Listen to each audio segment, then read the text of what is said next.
Hello. So I've been watching videos, some historical videos. Saw one from man. He's from Italy. He's moved to the United States. He does his videos on history. Um, Got some interesting stuff going on there. Uh, but he mentioned one.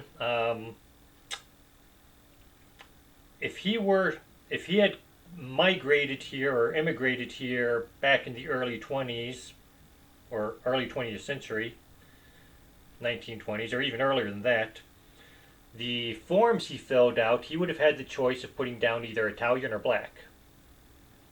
Now this was interesting, so I went online, tried to find some of the old forms, couldn't find any. I didn't see any reference to Italian or black. I did see they had the option of putting down Italian or Sicilian, and there was so Italy's of course divided into several different provinces or counties. I don't know what they call exactly. Sicily's the largest one down. It's basically the southern half of Italy. They didn't unite until 1861 or 1862, depending on what. I think Italy was brought in 1861. The northern part got together before then. Um, and so, interesting thing I found as I was looking at this was the Italians. The Italians didn't like the Sicilians that much. I mean, they were sort of all together, but at the same time, they saw differences between them and the Sicilians. So there is sort of a racism among Italians, if you want to call it that, or ethnic problems or whatever. But when they started immigrating to the United States, this carried over. Only after a while, Americans started seeing all Italians as the same. So basically, it became less as a Sicilian thing and more of an Italian thing. Now, why did the Italians come over here? Basically, they were looking for work, looking for freedom, looking for whatever. All the other reasons people immigrate. Civil War had ended recently. They were coming over before Italy united, but continued after Italy united. So the Civil War had recently ended. Former slaves were getting better jobs. That's one thing we talked about, how things were so horrible when the war ended. Civil War ends and things were still horrible for Black Americans or African Americans. In reality, jobs were opening up. They were able to get better work, and so now all the hard labor, all the slave jobs, if you want to call them that, were open, and so Italians were filling these in. Again, it was Italians and Sicilians, but at the same time,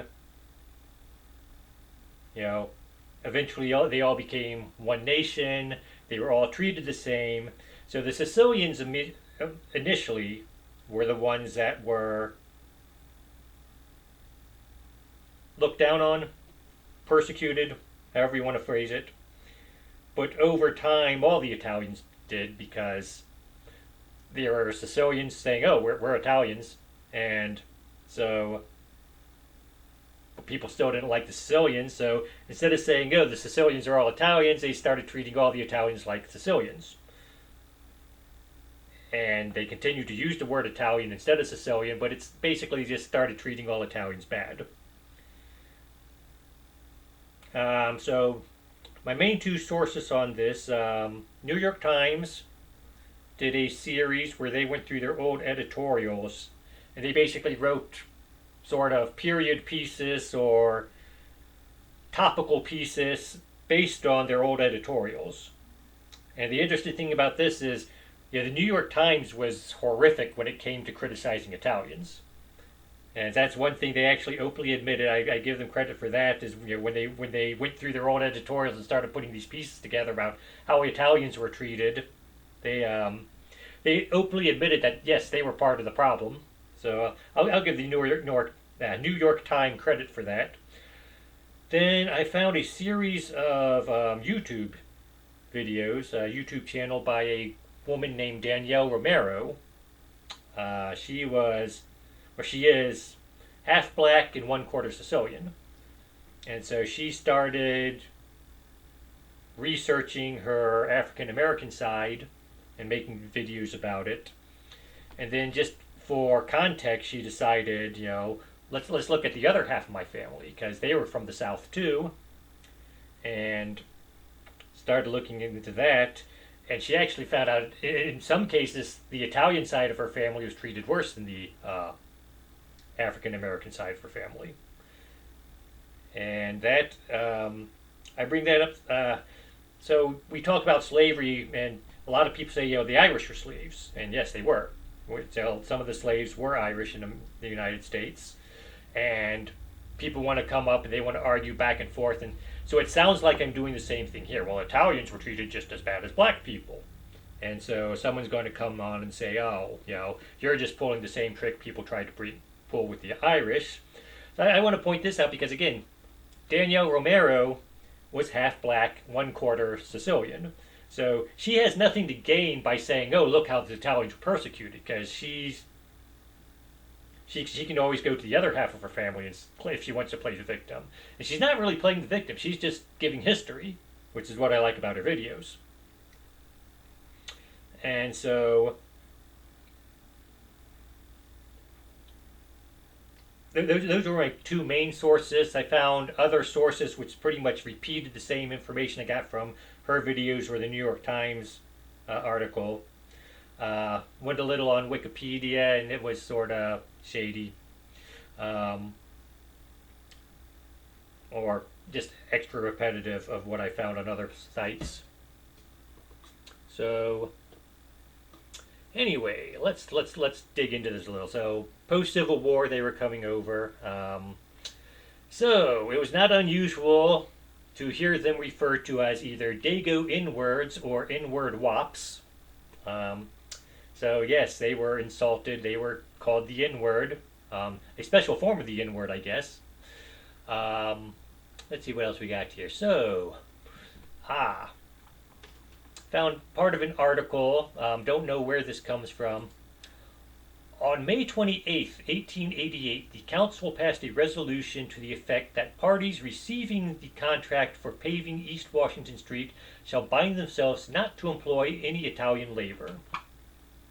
So, don't know what city this was from. East Washington Street could be any major city, I guess. But basically, 1888, if you wanted to put a bid out to pave the street, you had to sign basically a waiver admitting that you don't hire Italians. So that's sort of how deep the hatred of Italians in America went at this point. Okay, so March 14th, 1891, there were a bunch of Italians lynched in Tallulah, Louisiana. Saw various forms of this story. I'm not sure which one's the most accurate. The main story I saw was that a police chief or captain of the police was murdered.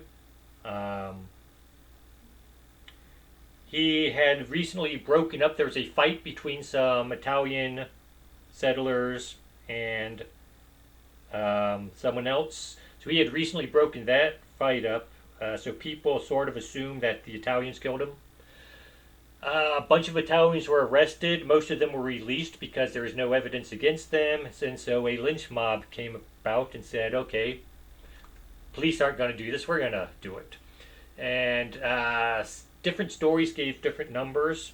I saw some reference to other lynch mobs killing Italians, but I didn't get any particular, not enough detail to really give dates or actual stories or anything. So that could be people retelling the same story over and over again, or it could be legitimate new episodes, or again, I couldn't find a lot of detail on those. Um, that was in 1891. 1892, after pressure from the Italian government, because you know we were trying to do diplomatic relations with Europe, or and the Italian government wrote and said, "What's going on with these Italian lynchings we hear?" So President Harrison announced the first Columbus Day. It was supposed to be a one-time only deal, but it's I don't know how it stuck around. But so we have Columbus Day, which was actually yesterday. I made making this video a day late. Supposed to be a one-time only deal, like I said. Found wage listings for daily wages for New York City's Croton Reservoir project in 1895. If you are white, you'll be paid between $1.30 and $1.50 per day. If you were colored, you'd be paid between $1.25 and $1.40 per day. And if you were an Italian, you would be paid between $1.15 and $1.25 per day. So, white people are making the most. Black person, if you are skilled, if you are got the strength, got the skill, however you want to put it, you could make $1.40, which was midway up the white man's wage scale. The lowest you would make is $1.25, which was only 5 cents less than the lowest paid white man would make. If you were Italian, the highest you could make was $1.25, which was nowhere near the white man's pay scale, and it was what the lowest paid black man would be making. So there we got some wage disparity for you. Let's see, 1924, we officially stopped allowing Italian immigrants unless you had family here. So basically, if you're because that's one thing immigrants did back in the day, was one person would come over here, get a job, get settled, make some money, and then send back for the rest of the family. And sometimes it would be like one brother at a time coming until they could afford to bring the rest of the family. It was just an idea, make money and don't overburden the system. Send one person, let them do their fair share until you could afford to bring another one. So, like I said, 1924, we continued to allow for this if there was already Italians in the, or if members of the Italian family were in the country already. Otherwise, if you don't have family in the United States, don't bother trying to come over here because you won't be allowed. Then came the war. Okay, this is one where we got several different stories. It's hard to tell which one's more correct. 1942, the FBI arrested, actually June of 1942, so 1 month of 1942, the FBI arrested 1,521 Italians. Other references to 1,100 Italians being arrested, and I don't know if this was other places. Some of these were people working at the World's Fair. Others were, there was the crew of a luxury liner who docked here, who was all arrested because it was an Italian luxury liner. Others were just merchant seamen. This was all, of course, because of the war, and we were fighting against Mussolini along with the rest of the, along with fighting Germany and Japan. A lot of people forget Italians were part of the enemy back then. So other references to the Italian internment camps, which were in Montana, Oklahoma, Tennessee, and Texas. And there is one, this is where things get confusing because there are those people arrested, like the 15,002 or 1,521 or 1,100, depending on which article you read, were arrested, and then I saw some references to only 250 being put in the internment camps. And it's hard to tell because, again, the articles I was reading didn't really give the details of what time periods was going on or anything like that. So it's possible that the 250 were total. It's possible that 250 were just at one time. It was hard to tell. But there were Italian internment camps. Most of them were next to or in the same army camp as the Japanese internment camps. So you could probably find more information looking up Japanese internment than you could looking up Italian internment. Um, Also found between 1940 and 1943, somewhere between 607 Italians were arrested in Canada and put in internment camps. They're declared to be enemy aliens, and that was in quotes. On Columbus Day, 1942, Francis Biddle, don't know who he was, he announced the restrictions were lifted against Italian nationals living as long-term residents in the United States, stating that beginning October 19th, a week from today, Italian aliens will no longer be classified as alien enemies. So that was the official end of the internment camps. From that point on, when were Italians accepted by Americans? It's hard to find. The references just weren't there from what I could see. Like I said, this is a topic which doesn't get a lot of attention, so I couldn't find as much on it as I would have liked to. What else do we have? So, a few years ago, we had Mario Brothers. The movie came out. A lot of people refused to watch it because they just didn't like, I think, what Disney was behind it, and they didn't like Disney. Those people who did watch it, the biggest complaint was Mario didn't have an Italian accent. So yeah, you're allowed to just lump all Italians together into one accent. In fact, a lot of people, I always got but you don't look Italian when I tell people that my father's side of the family was Italian. So apparently all Italians look alike. You're allowed to say all Italians look alike today. You're not allowed to say that about other races. So that's it. Just wanted to point out that yes, the Italians were persecuted too. No, I'm not saying we need reparations or anything. I'm just saying it's part of history. We all had to deal with it. That's it. Have a nice day.